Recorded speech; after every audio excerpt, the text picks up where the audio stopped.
It's 10 years and counting for the OSMOSIS Conference. Cynthia Harrington and her amazing team celebrate an impressive run of bringing the highest quality training in the open source community.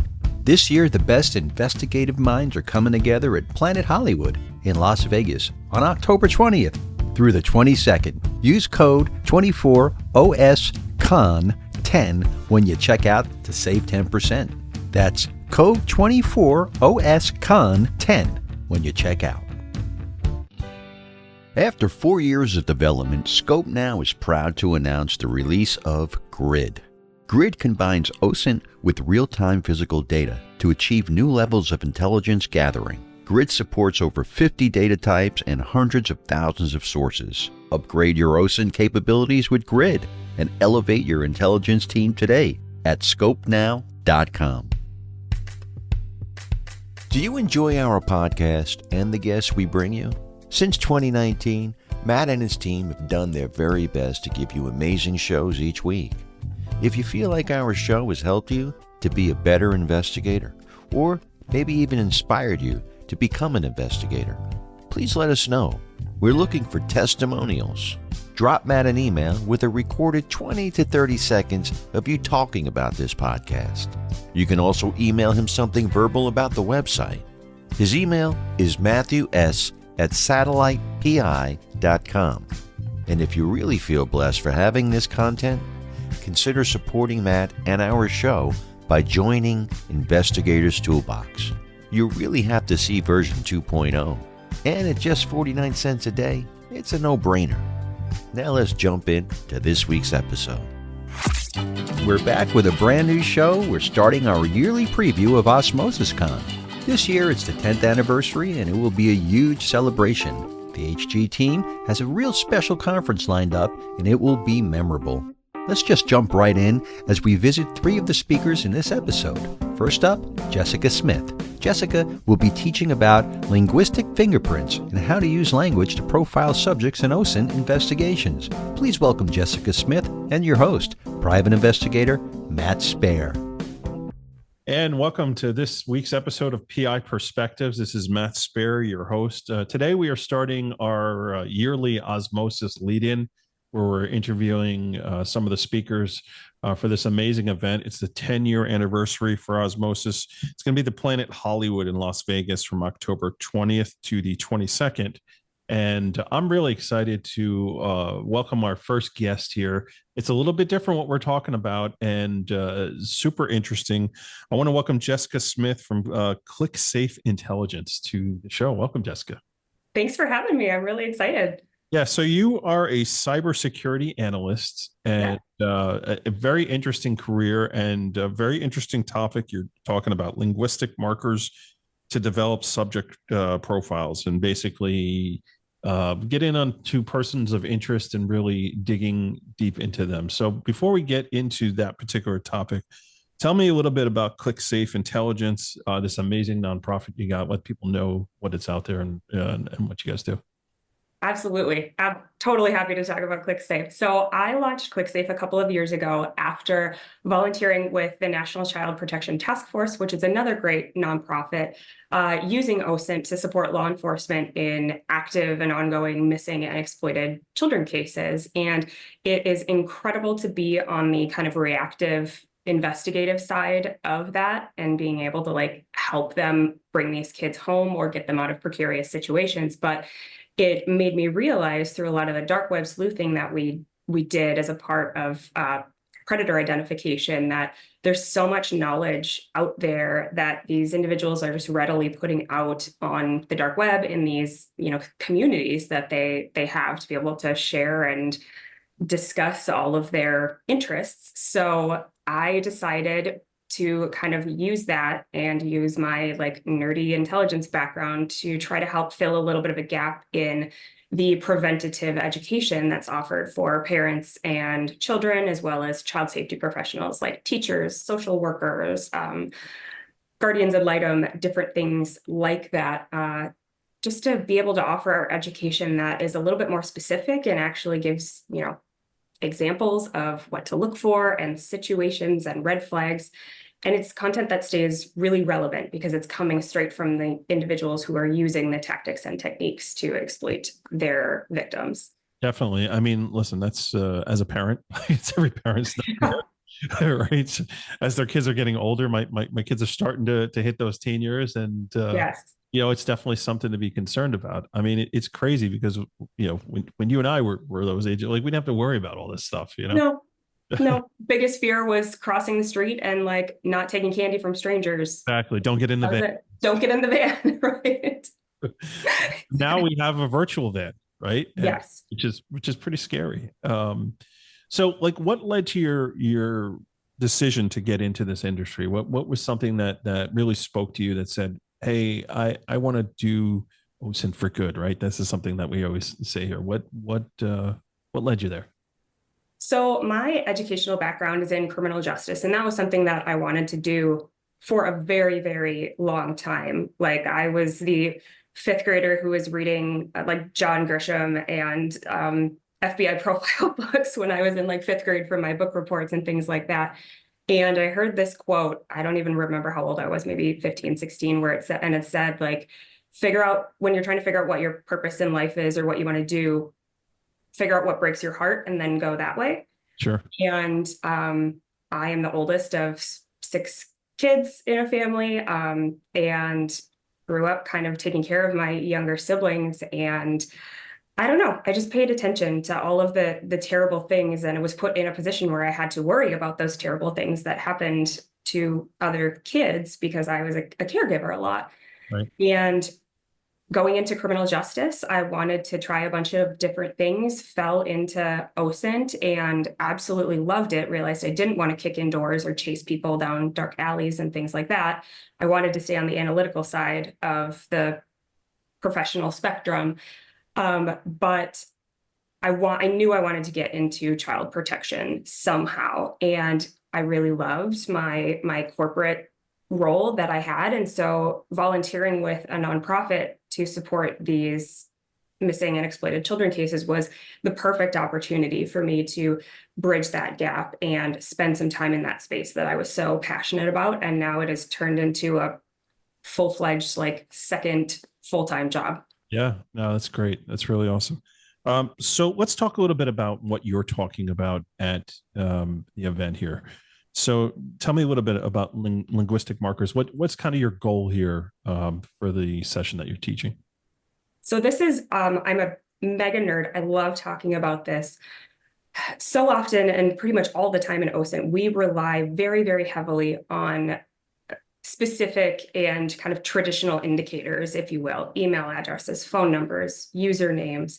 And it's always, find, pivot, hunt, all of build, all of that stuff. And when you're dealing with particular set of individuals, albeit criminals of really any kind, anonymity is the name of the game for them. They have to hide their identities in order to be able to execute their services or whatever they're offering without fear of law enforcement intervention. When you're talking about child predators, the stakes are very, very high for those individuals. So more often than not, we have no indicators to work with if you're trying to identify somebody out in the wild. So being able to kind of throw away those traditional indicators and that methodology and start digging into the text of what somebody is saying to figure out where they might be in the world, how old they are what exactly they're doing. It might not get you your silver bullet that you need to, have an identity, but you can pick apart these pieces to be able to better understand who you're looking at and maybe where more specifically you should look as you're continuing throughout your investigation. Yeah, I mean, you can even tack on the whole emoji thing too, right? There's certain Absolutely ways things are written, certain signs that are used. You could talk for days about that. The whole analyzing. Oh my gosh, emojis are like their own language now. So, and that changes even faster than traditional language. So, definitely. Definitely. So, what are you hoping that the folks that attend your session? What do you want them? They can pull away one thing. One nugget. What would be the most important thing you think?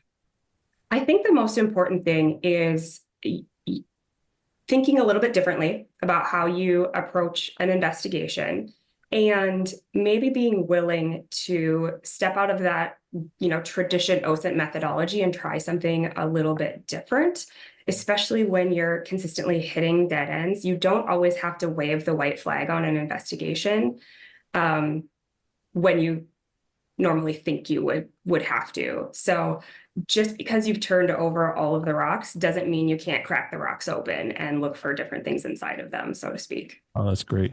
Yeah, we're all becoming geologists. Exactly. Maybe you'll find a fossil if you get lucky. You never know. I mean, I've got some examples that I'm going to share, and they're pretty cool. They're really exciting cases. So Awesome. And we were chatting before we turned the recorder on. You have not attended an osmosis before, so this is I know. Yes, this is I've always wanted to go to osmosis. It's prioritizing the conference circuit and different things like that is always a little bit of a balancing act. But I honestly think this is great because I get to come on the 10-year anniversary. So yeah, I just assume it's going to be a big celebration. Oh, definitely. And, celebrations always start and end in Las Vegas. I mean, that's like what better place to celebrate 10 years, right? Exactly. And I mean, listen, over the years, I've seen this particular conference change for the better. And every year we always try and do it a little bit better, try and get a little more information. They listen to the attendees with their feedback to try and provide different avenues. And as this sector is changing, and it really has, as technology changes, you have to pivot, you have to address the concerns. And this is something, the linguistics that we haven't really got into. I think last year a little bit there was some discussion on it, but it's such an important aspect of, the type of research that we do and how we dig in. And, it's so interesting to see how even open source intelligence and this cybersecurity, how this sector is really, really taken off. I mean, it's kind of a no-brainer because of technology and the advances in technology. But I think folks that attend conferences like this, they really get an edge on understanding what's the latest thing that's out there and how to go about approaching it. And you'll see one of the best things about going to the conference in person, and you can do it virtually too, but I prefer to go in person because, the networking and the ability to meet people that do things maybe a little bit differently, a different approach, brainstorming and just having that time, those few days together, because it's not just the sessions, right? The time together that everybody attends, and it's always well attended. It's one of the best attended events in the industry. And it's amazing to see how it can go. So I want to thank you for coming in and or coming on and talking a little bit about this. And I encourage folks to go check it out. It's on October 20th to 22nd at Planet Hollywood in Las Vegas. Again, you can do it in person or virtually. And basically, you can just Google Osmosis Con and right there, all the information. If you can't find how to register for this thing, you probably shouldn't be in this business anyway. So, Jessica, thank you so much. I look forward to meeting you in person in Vegas. And thanks everyone for tuning into this segment. Sit tight. We'll have the next segment coming right up. The Campbell Group has teamed up with PI Perspectives to offer listeners top-notch, affordable insurance solutions. Private investigators can get insurance for their business for as low as $305 per year. Apply now at piperspectivesinsurance.com and receive a quote back within 24 hours. Managing a team of investigators just got easier with TrackOps, the all-in-one case management software. Are you ready to enhance case flows and drive efficiency? TrackOps offers powerful management and coordination tools to streamline workflows and communication, all designed to keep your team synchronized and focused on the task at hand. With TrackOps, you can easily distribute workloads, track individual performance, and ensure deadlines are met. Plus, the TrackOps mobile app allows investigators to access case activities on the go. And the TrackOps video app allows for simple and consistent timestamping, all included at no extra cost. Start streamlining your investigation process today. Visit trackops.com for a free 15-day trial and experience the power of efficient team management. TrackOps, empowering teams, simplifying management. Now for segment 2. David Wells is back again this year to follow up an amazing segment, just like last year. This year, David's topic is AI will not save you. Is there a hotter topic than this right now? I mean, AI is everywhere and it's affecting the investigative industry too. Let's jump right in. And welcome to the next segment of PI Perspectives, the OSMOSIS edition. Today we're welcoming one of the speakers who he had the opportunity to speak last year. He did such a great job, they had him back. So I want to welcome David Wells back to the program. David, how are you? I'm very good. How are you doing? Good. So you're working with Shadow Dragon, and Shadow Dragon has been a sponsor for OSMOSIS for a long time. There's been hand in hand, and you had the opportunity last year to speak, which I think was your first speaking engagement with us. Correct. Yes, it was. Yeah. Okay. So for folks who don't know who you are, tell me a little bit about your background and what you do. All right. Well, yeah, my name is David Wells. At the moment, I'm one of the customer success / training team at Shadow Dragon. For those of you that aren't aware, Shadow Dragon basically makes solutions to expedite some of those more routine OSINT tasks. Things like going out and collecting information from social media accounts, doing phone number lookups. We actually recently launched a new monitoring tool. So that's obviously a huge thing for those individuals that have multiple accounts that they want to follow on a regular basis. They want to be able to monitor keywords. Going out and doing that on a regular basis versus just being able to task some sort of machine to say, hey, you know what, on a daily basis, I want to check to see if this hashtag is showing up on Twitter, or I want to see if this account is posting to a Telegram channel. We want to be able to expedite that so you can use your time to actually apply the human thinking versus those routine tasks that honestly don't require a whole lot of human cognition. Yeah, so having a tool like that is super important, where it can flag you on the things that are important, leaving you to the ability to have project after project and not really have to hone down until things are necessary to move forward. So that's a great tool. I'm sure you guys have been working on getting that out for a while, and it's exciting that you're bringing it to market, right? Oh yeah, without a doubt. I mean, it is. We did have an older monitoring solution, but it needed updating. Times have changed, therefore your monitoring solution needs to change. And honestly, that's something that I've become familiar with. I've been in the OSINT field in one capacity or other, I would say, for about a decade and a half at this point. Okay. I remember some of the tools and solutions we were using over a decade ago. Some of the workflows, they just don't function anymore. Yeah.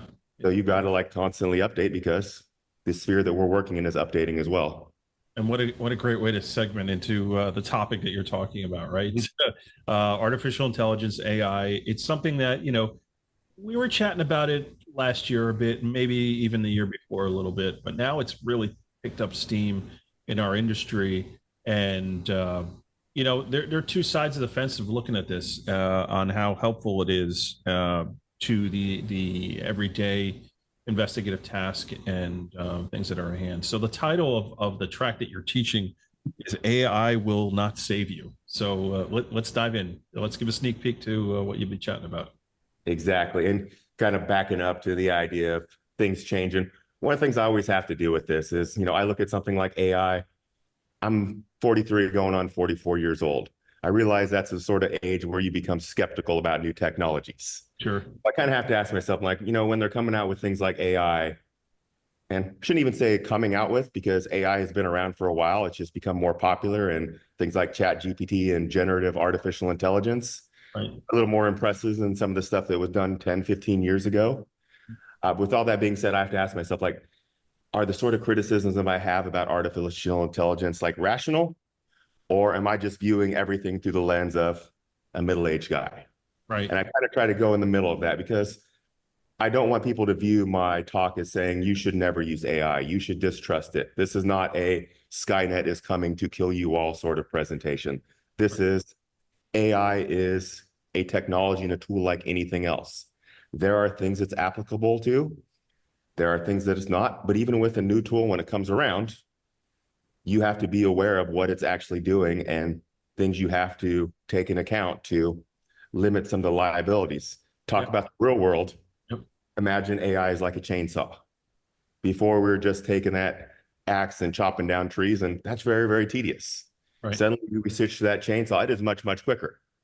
But with that being said, chainsaw is infinitely more dangerous than an axe is. So we have to take certain precautions when using it. It's not just a replace axe with chainsaw and move smoothly and quicker.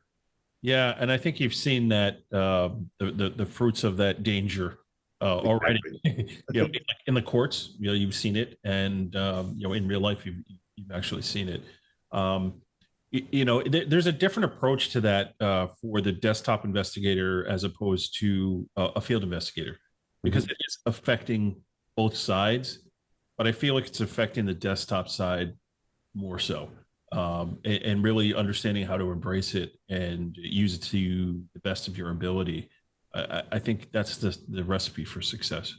Yeah, and I think probably the biggest pitfall really comes with the desktop investigator is they're relying on somebody else's tool when it comes to AI. If I'm somebody like Microsoft, I'm somebody like Elon Musk at X, I can build my own AI algorithm and tailor it to the question that I have. Right. Whereas if I'm a desktop investigator, I'm relying on what Google says in that little AI summary. Right. The big downfall there is, number one, where's that data coming from? Is it actually sourcing it correctly? Can I look up that information to figure out how to compile that answer? Even when it comes to sourcing, one of the things we know is if you tell something like ChatGPT to write you a research paper, it will give you a list of sources, but those sources might be completely manufactured or, as they like to say, hallucinated, which I'm not sure I really like that term, because when you talk about an AI hallucination, it's not technically doing anything wrong as that AI is programmed. It has just been asked to create a research paper. It knows, I'm using the term knows in quotes because honestly, it's not sentient, but it knows what a attribution looks like. It knows what a paragraph looks like. It doesn't actually know that that thing that it creates is pointing to a real source online. It might, but a source and an attribution that looks real looks identical to a source and attribution that doesn't exist at all. Yeah. I mean, it all comes back to that classic phrase, trust but verify, right? Exactly. Thank you, President Reagan. And I think those of us that are successful in this industry, realize that. And they're not treating any one piece of intelligence as gospel, right? And I think you can't. You have to be able to source things from many different areas, and if they all point to the same direction, you can safely say that, okay, this is probably exactly to the question, right? I think that's always the best way to approach things. So you obviously taught last year. Yes. You know the format and how it all kind of comes down and works. What was the one thing you took away from last year that you're like, wow, this was a really cool experience? I was really happy to be a part of it. Honestly, the one thing I was taking away from it, and this kind of goes in line with what a lot of people are talking about this year, including myself, is we need ways to sift through those massive amounts of information. AI is hypothetically one tool that will allow us to do that, but do we know what that algorithm is doing? Do we know how to actually validate that information? And do we have to use AI? Is there some other tool? Great example is, somebody was testing out some AI and it said, all right, I've got this PDF document. I asked it some questions about, I can't remember what it was. I think some foreign policy, and here's what the AI told me. And I'm like, all right, well, I just did a control find on that same PDF document. And not only did I find what the AI found, but I found some stuff that it didn't find in. It didn't summarize into that. So do we still have some older tools that we're not using enough? And honestly, that's how I feel with a lot of this is we're making this foray into this new technology, artificial intelligence, when we haven't even tapped 10% of human intelligence at this point. Some of us, maybe even less. Maybe even less, yes. Not excluding these parties. Exactly. Oh man, and it's crazy, and you bring up a good point here, right? If you find something that works, don't necessarily abandon it for the brighter tomato or the shinier tomato. Just being able to utilize many different areas and getting it all into one, I think is the way to go about it. So, what do you hope that folks that are attending your teaching this year, what do you hope that they'll pull away from it? Number one is don't necessarily have this rush or fear of missing out to apply new things just because they're new. And the best recent example I can think of this, and it's honestly not too old, and you still see some of this, but is like the blockchain and NFTs or cryptocurrency. It's not to say that there are not applicable uses for those technologies, but there was a period of time, again, wasn't long ago, you're looking like 2019 to 2021, where everybody was trying to incorporate NFTs or the blockchain or Web3 into their platforms. And now we kind of look, some of those are hypothetically still hanging around. I still see NFT and cryptocurrency advertisements on my Twitter timeline. How much of those are legitimate and how much of those are just more scams is up to the people viewing the advertisement. But the same thing with like artificial intelligence, there's kind of this rush to say, all right, there's this new technology. It looks very impressive. There are very charismatic people pushing it. But is it actually applicable to my problem set? Is it replacing the current technologies that I have? Or, are there some current technologies that I haven't used yet that are just as good, if not better than artificial intelligence? Again, talking about that monitoring aspect and our tools. Yeah, I can write a question to ChatGPT and say, all right, summarize me like the foreign policy in Iraq. It can probably spit me something out. Is that actually going to be better than a graduate student spending a couple hours or a couple days sifting through the information, looking at those more niche sources that it's aware of, applying their subject matter expertise to the problem, and writing a scholarly paper on it? Right. Somehow I doubt that very much. It's just going to be like that very wave top thing, because when you're talking about that generative artificial intelligence and ChatGPT, what's it really doing? Well, it's an advanced spell checker and grammar checker. It's saying, all right, we've got this word Middle East in here. What are some of the closest words that appear next to Middle East in all these other documents that I have? Yeah. But it's doing that for entire paragraphs, entire papers versus one word at a time. I tell you, one of the things that I find very useful using it is just the formulation of an outline. Yeah. So I'll have an idea of what I want to write about or how I want to go about doing something, and I'll chuck it in there. Yeah. And what it spits out, maybe I'll go through a couple versions of what it spits out, and that'll give me a sense of like, okay, here's the outline and the structure of what I think I want to say. These are good ideas. Maybe I'll just change this here and move this around a little bit here, or I don't like that paragraph. Let's take that out. I find, for me personally, like that's been a good use case for me. That I just organization wise, it kind of helps me organize, the 90% of my brain I'm not using. So yeah, yeah, and I agree. Again, like there are definitely like use cases. I do not push everybody to just abandon it altogether. And I think a great use case comes from programmers and coders. Yeah. And one of the reasons that's a great use case is because you've got a computer algorithm writing something that is very measured, has a very specific set of rules. Now, you really can't just have anybody saying, all right, I'm going to use ChatGPT to program something. Because what happens when ChatGPT spits you out something that doesn't work or doesn't work as intended? If you don't know how to look through that code, you honestly don't know what it's done. So you almost kind of shift from writing code to debugging code. But for a lot of developers, that writing the code is the most difficult part. As soon as they get something that's a 90% solution, that 10% solution works much quicker for them. But again, you still need that human intelligence to look at that output, verify it, and make sure it's actually doing what you want it to do. Right now, my 12-year-old's geeking out over what you just said. So, oh, really? Yeah. Yeah. But I mean, listen, that's the future of code programming and all that. And that's also become a necessary aspect of what we do. Oh, yeah.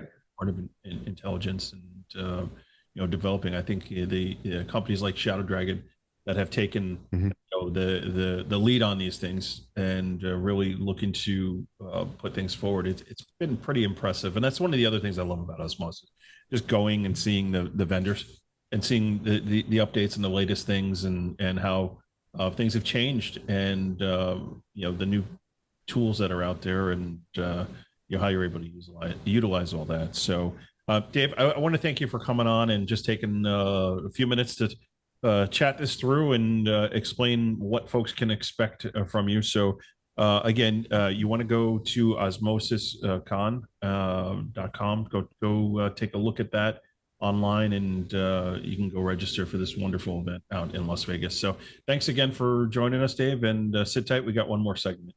Check out the PI Institute of Education at piinstitute.com.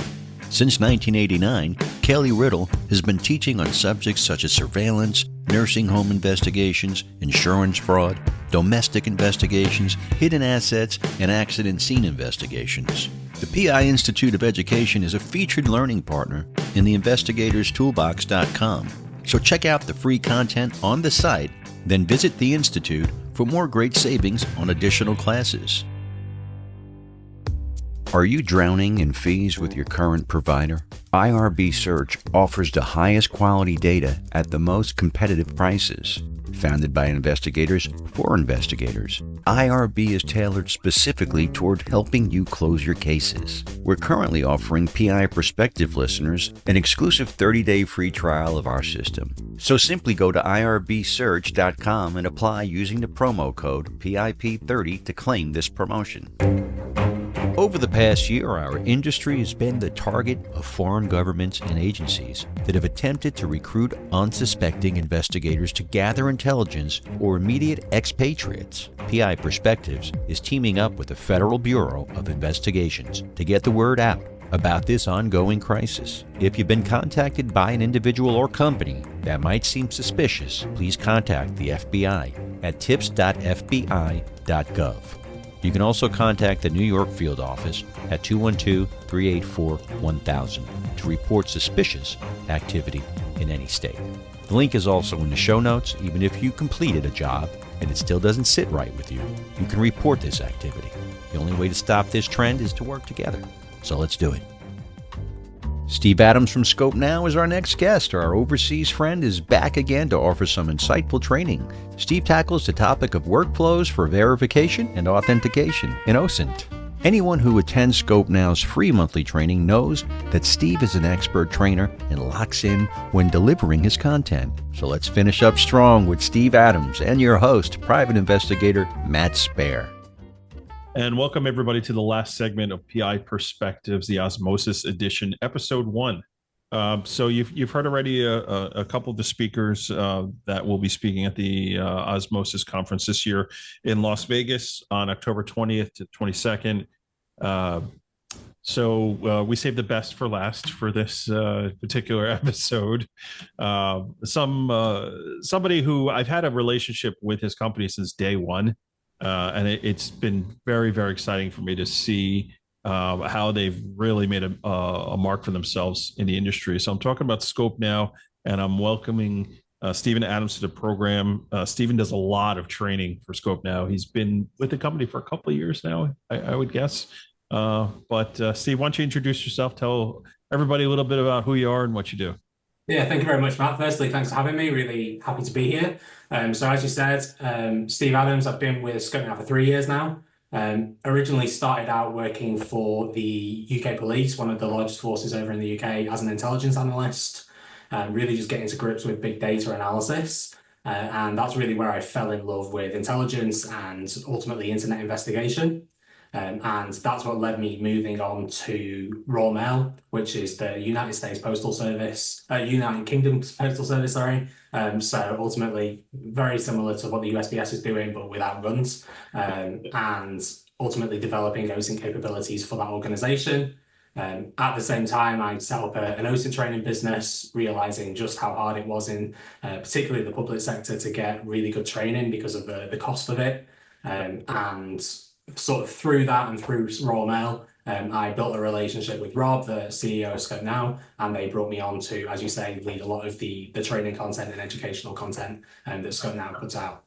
Yeah, I think I actually started seeing a bunch of your content on LinkedIn before you even started with Scope Now. I remember you were somebody that I was like, okay, he's got some good stuff that's coming out, and he's definitely somebody I want to watch and follow and make sure that I'm checking out what he's putting out there. And I guess Rob thought the same thing too, because he's Yeah, absolutely. Thank you very much. Yeah, really glad that Rob had the same idea as you and gave me a platform to get it out to a much larger audience. yeah, yeah. And you're not a stranger to osmosis. You were in Tampa doing a little bit of training there. So tell folks what you were talking about when you were there last time. Yeah, so I was back in Tampa 2 years back, and we did a great session early the day before Osmosis really kicked off, and we spoke about vehicle records and how to collect information on vehicles, focusing on the US, obviously, given the audience there, looking at how you can use AI tools to identify makes and models, look into license plates to get information on vehicles, and ultimately just try and determine who's driving which vehicle. Yeah, I remember that pre-con. That room was standing room only. It was totally packed, and it was very informative too. So Very much. It's really good, you know, often with the OSA community, people are very, very keen to learn, and you often have those bigger crowds. Mhm. Mhm. Okay, so you do monthly training with Scope now. So teaching about content and research like this is nothing new for you, right? It's definitely a passion of yours. Absolutely, you know, that's really what brought me onto Scope now. Rob is really passionate about putting out free content. We think that an informed OSINT community is the best case for the wider community at large. You know, it's not just about putting out a platform, but also making sure that everyone that's using our platform and any other platform knows all about OSINT, all the newest techniques. And ultimately, that's, as you say, a really big passion of mine, just making sure that everyone that is doing OSINT is doing the best job that they can do. Absolutely. So your topic here, workflows for verification and authentication in OSINT. That's a mouthful. So tell me what your plan is to teach about in your session. Absolutely. So whenever people talk about OSINT, whenever they do big presentations like this, a big focus is often on collection.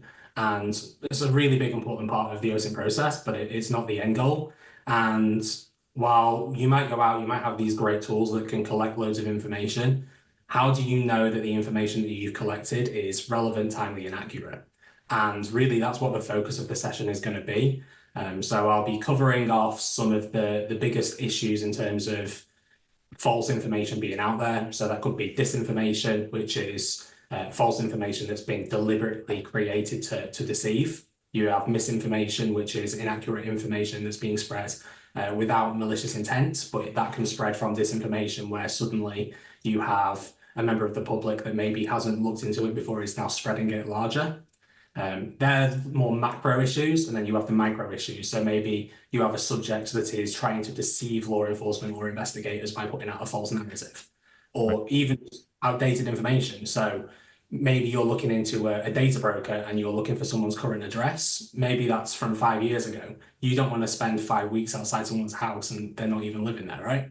Right. So these are the issues you come across, and really the session is going to be looking at what are the workflows that we can implement as analysts and investigators to make sure that the information that we have collected is accurate. Yeah, I mean that's always important, having the processes in place and making sure that you're following proper protocol. And as I'm interviewing the speakers for this year's conference, I'm noticing a theme, and it's been authentication. Right? We have all this access to so much data that's out there, and it's like, how are we authenticating that data? How are we cutting through all the white noise and making sure what we're producing in our reports is as accurate as possible? And I'm seeing that as a theme, and that's one thing that I've always loved about Scope. Now, like I mentioned earlier, I've been a user since 2017. Beta versions of it, and just having that ability to cut through things that aren't important is a game changer when you're talking about workflow. Time, right? Time management, and time is money, and you're within budget, right? You've been allocated a certain amount of hours to do your desktop research. Are you getting the most out of that particular time to get the best result possible? It's really a game changer, right? Absolutely, yeah. I mean, as you're saying, it's just making sure you have all of that information very quickly captured, so that you have the time to then process it and go through it and make sure that everything that's within that report is exactly what you want to say. And a big part of ScopeNow's platform, we're automating those data collection processes, which are ultimately very repeatable, and you can automate them very easily to bring in a range of different sources. Right. But you still have to apply logic to that and analysis to make sure, well, is this email address associated with the right person? And like that's the thing we do through like entity resolution to make sure we're looking at every single source of that data. Because if you're an OSINT platform and you're only looking at one, we might be giving you the incorrect information, and that leads you down a rabbit hole of the wrong person.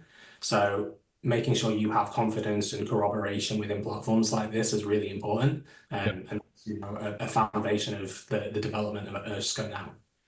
Yeah, I mean, it's just being able to have that that accurate information. It really is a game changer, And you're talking about going down rabbit holes and things like that. Like that is the one thing when you're a inquisitive person. It's probably the biggest pitfall of the average investigator, right? Seeing something that flags that is not verifiable is a problem. And I think one of the other things too, when you start talking about workflow and what's important and focusing on solving a task, keeping in the back of your mind that whatever it is you're gathering, it's got to be actionable, meaning it's got to be usable. You need to be able to present it to your client, present it potentially in court, where it all makes sense and it's gotten in a way that is legal and and understandable for the layperson, right? If your ultimate audience at the end of the day is going to be a juror, they need to understand how you connected that that piece of information through a workflow that makes sense, right? Yeah, absolutely. And, if you think about how the Scope Now platform works, like we always look at what's the source of this information? Where did we get this email address from? And, how is that social media account connected to that email address? Right. And our tool that we launched a couple of years back now, Link Analysis, visualizes link charts. It's ultimately, as you're saying there, it's about the visualization that potentially if you're going to court or you have a customer and you want to understand, do you have this large organized crime group? What are the data points that connect those people? And a tool like that can just very quickly identify those common data points, but also map them out so you can visually see, well, this person and this person share the same vehicle, and this person and another person share the same household. And that's how you can suddenly say very quickly to maybe an audience that isn't an intelligence professional, isn't an investigator, and doesn't really understand the game that we're in. These are some very basic pieces of information visually conveyed in a very simple way to say, this is a pretty solid case. Sure, absolutely. So going back to Tampa, when that was your first visit to OSMOSIS, what is something that you took away from there that really impressed you and you were like, wow, this was worthwhile for me to come to this conference? What I really like about OSMOSIS is that it is a room of dedicated OSINT professionals. We go to a range of different conferences, and sometimes they are focused on maybe specific types of investigation or maybe certain industries. OSMOSIS is a range of people that come from a range of different backgrounds, and the one thing they have in common is that they have been conducting OSINT investigations for often decades. So they are super passionate. It's not a room of people that don't really know much about internet investigation and you're giving them the basics. These are people that do this day in, day out, and they are just hungry to learn. And you can't do any better than having a passionate audience like that, because all they want to do is like gain knowledge from you. Are you ready for all the questions? Absolutely. Always love questions. An engaged audience is a happy audience, and that's exactly I've seen it in that main room there where there's been speakers, and it's like, questions start getting fired out from the crowd, and you're like, wow, these are hot potatoes, man. Like these are really like tough questions. And and thankfully the speakers have always been able to back up, what they're doing. But yeah, it's a passionate crowd. Let's say that a passionate crowd is absolutely, yeah. And hopefully someone can come up with something that will stump me, because if I have an opportunity to go away and learn, that's great too. Well, you don't want to send the challenge out too much. Somebody they may be gunning for you. It's first time at OSMOSIS on stage. Yeah, they may be gunning for you. So if the people that attend the conference, what is one thing that you hope they pull away, come away from your section going, wow, that was really worthwhile. I definitely learned something. Yeah, I've already done this session once as a sort of test, and I think like the thing that people came back to me saying was either this is a new tool that I haven't thought about before, but maybe this is just a great refresher, and I'm going to be covering off a range of different concepts like linguistic analysis, geolocation, whatever. And there's always going to be something new for everyone. So I hope that maybe it's just something to challenge someone and say, maybe if you work in linguistics, but you don't spend a lot of time looking at visuals, Sure. is something I can learn. Because I think as OSINT professionals, we often have our specific areas of focus. And I think it's always good to consider what else are other people in the industry doing, because this is the conference where we can all get together and learn from each other. Yeah. And I think it's a good way for people to see the Scope Now tool as well. I mean, you guys have always been there sponsoring, but sometimes you don't get that really in depth of, kind of walk through as to what the platform is and what it can do. Because it is quite impressive, actually, how it can drill down on things. If sometimes you get to the point where there's so many things it can do and you don't really understand everything that it can, that it was built to do. And getting time like this in front of people to really go through and show, I think is something that's important too. So, all right. So Steve, thanks so much for coming on and just giving us a sneak peek of what you'll be chatting about. The OSMOSIS conference is 10th annual in Las Vegas, October 20th to the 22nd, the Planet Hollywood Hotel. Go to osmosisinstitute.org to learn more. You'll see a link in the show notes, and we'll have a link to Scope Now as well. You want to go and check them out. Scope Now is actually one of the sponsors for this particular podcast. So I'm a big fan, and I encourage everybody listening to go check out their platform and figure out a way to work it into your workflow, how you get things done, right? Absolutely. Thank you very much, Matt. All right, Steve, thanks a lot. And thanks everyone for tuning in to our first edition focusing on osmosis. We'll have 2 more coming at you in the next couple of weeks, but this is a good way to kick it off. So thanks, Steve. And thanks everybody for tuning in and checking this out. Thanks for checking out our show. We hope you give strong consideration to sign up for this year's Osmosis program. Visit osmosisinstitute.org to sign up. Don't forget the discount offer.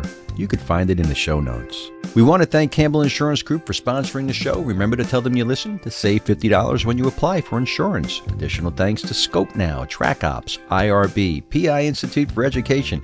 And don't forget about the investigatorstoolbox.com, where you can type in Perspectives 50 to save $50 when you join. It's a great networking and educational tool.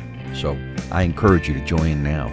Please follow Matt and Satellite Investigations on LinkedIn. If you have a question or a comment about our show, email Matt at matthews@satellitepi.com, and you can also find him on LinkedIn, Instagram, and Facebook. We'd like your feedback to bring you the best shows possible. We'll be back next week with a new show, so make sure you tune in. Stay safe out there.